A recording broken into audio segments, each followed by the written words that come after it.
boîteaculture.com.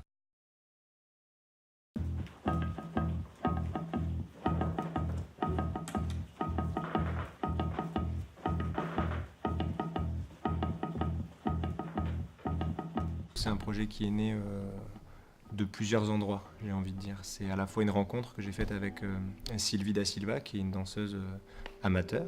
C'est né aussi de la volonté de confronter mon travail à un groupe de personnes amateurs et non danseurs. C'était vraiment un corps que je connaissais pas. L'envie aussi de créer un projet qui rassemble dans une période qui me semble pas forcément la plus facile. Et c'est aussi des images à la télévision, dans les journaux, dans les médias, dans ce qui fait l'actualité de ces groupes de personnes migrantes qui arrivaient comme ça dans nos villes et qu'on s'empressait, sachant pas trop quoi faire d'eux, de déloger. Et finalement, toutes ces images m'ont habité, m'ont touché, comme sans doute nous tous. Et à un moment donné, je me suis dit peut-être que je vais pouvoir proposer au public curieux de porter son attention sur une idée qui serait celle de la concomitance, de faits d'actualité qui ne sont pas forcément notre réalité, mais qui la composent malgré tout.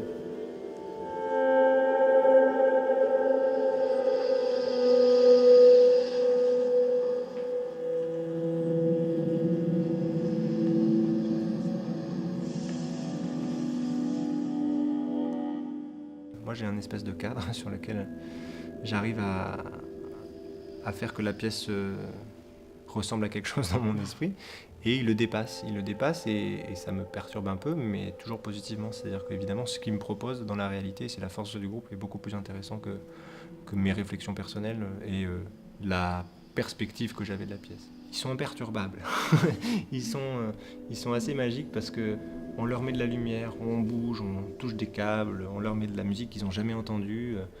Et ils ont une telle force d'attention, un tel regard sur eux, en tant que groupe, je veux dire, que quelque part ça crée une force qui nous a beaucoup aidé d'abord, nous, pour avancer, et ça les aide aussi eux.